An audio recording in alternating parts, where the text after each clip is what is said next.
வணக்கம். இந்த வீடியோவில் இந்திய தேசிய காங்கிரஸோட மிதவாதிகள் குறித்து பார்க்கலாம். மிதவாதிகள் அப்படின்னு பார்த்தோம் யாரு அப்படின்னு பார்த்தோம்னா, பிரிட்டிஷரோட நீதி, நியாயம் இது மீது நம்பிக்கை கொண்ட ஆரம்பகால தேசியவாதிகள் தான் மிதவாதிகள் அப்படிங்கிறாங்க.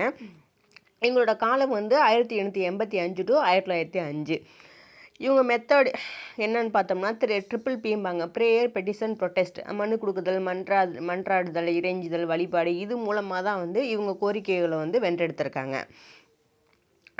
பிரிட்டிஷரோட நீதி நியாயம் மீது நம்பிக்கை கொண்டவங்க தான். சரிங்களா?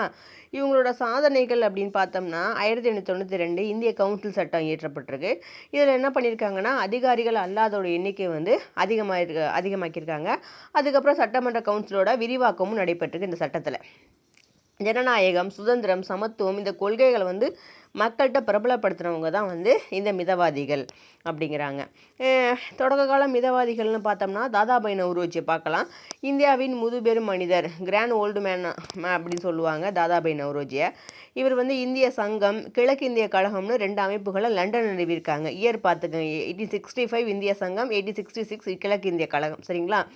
இவர் புக் ஒன்று எழுதியிருப்பார், poverty and un-British rules in India, வறுமையும் பிரிட்டனுக்கு ஒவ்வாத இந்திய ஆட்சியும் அப்படின்னு. இதில் பார்த்தீங்கன்னா இந்தியாவிலேருந்து செல்வங்கள் எப்படி இங்கிலாந்துக்கு எடுத்து செல்லப்படுது, தாயக கட்டணங்கிற பேரில் ஒரு வருஷத்துக்கு இவ்வளோ லாஸ் ஆயிருக்கு அப்படின்னு சொல்லி மென்ஷன் பண்ணியிருப்பார். செல்வ சுரண்டல் கோட்பாடு அதான் சொல்லியிருப்பார். இது தொடர்பாக அமைக்கப்பட்ட குழு தான் வெல்ஃபி குழு. 1896 ராயல் கமிஷனும் அமைச்சிருப்பாங்க. 2 குழுவுலையுமே பார்த்தீங்கன்னா இந்த தாதாபாய் நவ்ரோஜி உறுப்பினராக இருப்பாங்க.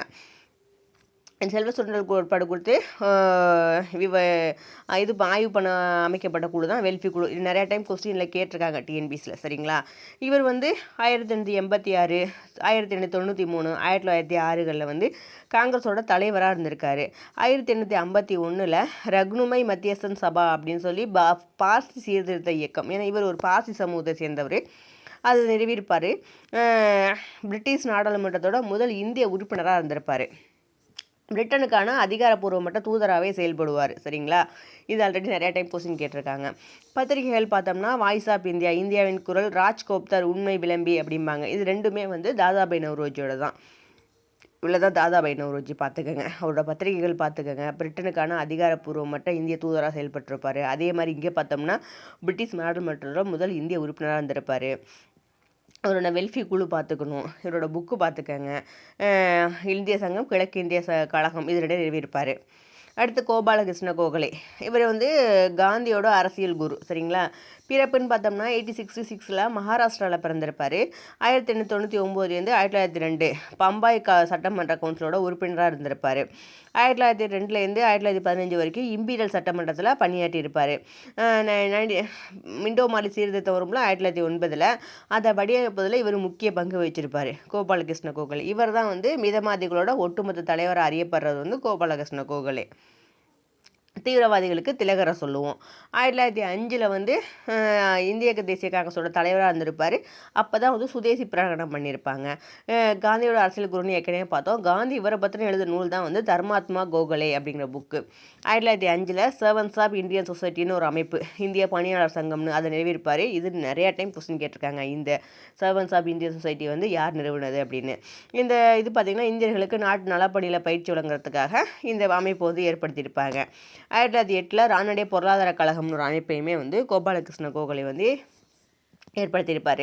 இவரோட பத்திரிகை தி ஹிட்டாவாடா இங்கிலீஷ் நியூஸ் பேப்பர், தி பீப்புள்ஸ் பேப்பருங்கிறவங்க, அதுதான் இவரோட நியூஸ் பேப்பர். இவர் தான் கோபாலகிருஷ்ண கோகலே. அடுத்து சுரேந்திரநாத் பானர்ஜி, ராஷ்டிர குரு அப்படின்னு சொல்லி இவர் அழைக்கப்படுறாரு. பிறப்புன்னு பார்த்தோம்னா 1848 கல்கத்தா பகுதிகளில். இந்திய சங்கம்ங்கிற ஒரு அமைப்பு 1876. அதே மாதிரி நேஷனல் கான்ஃபரன்ஸ் அப்படின்னு சொல்லிட்டு 1883 கல்கத்தாவில் நிறுவியிருப்பார். நேஷனல் கான்ஃபரன்ஸோட செகண்ட் மீட்டிங்கும் இந்திய தேசிய காங்கிரஸோட ஃபஸ்ட்டு மீட்டிங்கும் 1885 நடைபெறும். சரிங்களா? அதுக்கப்புறம் இதை கொண்டு இங்கே சேர்த்துருவாங்க, இந்திய தேசிய காங்கிரஸோட சேர்த்துருவாங்க. 1895 1902களில் ஐஎன்சியோட தலைவராக இருந்திருப்பார். இவரோட பத்திரிக்கை வந்து பெங்காலி அப்படிங்கிற நியூஸ் பேப்பரு. சுதேசி அரைகோல் விடுத்திருப்பாருன்னு பார்ப்போம். ஆங்கில நிறுவனங்களை புறக்கணிக்க அரைகோல் வந்து விடுத்திருப்பார் இவர். சுதேசி இயக்கத்தில் இது படிச்சிருப்போம். 1919 நைட்வுட் பட்டம் வந்து கொடுத்துருப்பாங்க பிரிட்டிஷ்காரங்க. இதை வந்து ஏற்றுக்கிட்டு இருப்பார். பெரோசோ மேத்தா பாம்பேஸ் லயன் அப்படின்னு சொல்லியிருப்பாங்க. அதே மாதிரி பம்பாயோட முடிசூடா மன்னன் இவர் தான் கூப்பிட்றாங்க. 1845 பம்பாய் பகுதிகளில் பிறந்திருப்பார். பத்திரிக்கை வந்து பாம்பே குரானிக்கல். அந்த பத்திரிக்கை பாம்பே குரானிக்கல்ங்கிற 1910 கொண்டு இது பண்ணியிருப்பார். 1890 வந்து ஐஎன்சியோட தலைவராக இருப்பார் கல்கத்தா செஷனில். பாம்பே பிரசிடென்சி அசோசியேஷன் ஒன்று 1885 வந்து கொண்டு வந்திருப்பாங்க. யாருன்னா தீலாங்கு, பெரோசோ மேத்தா இவங்கெல்லாம் சேர்ந்து 1904 வந்து இவருக்கு வந்து நைட்வுட் பட்டம் வந்து கொடுத்துருப்பாங்க. அடுத்து மேத்தா காங்கிரஸ்.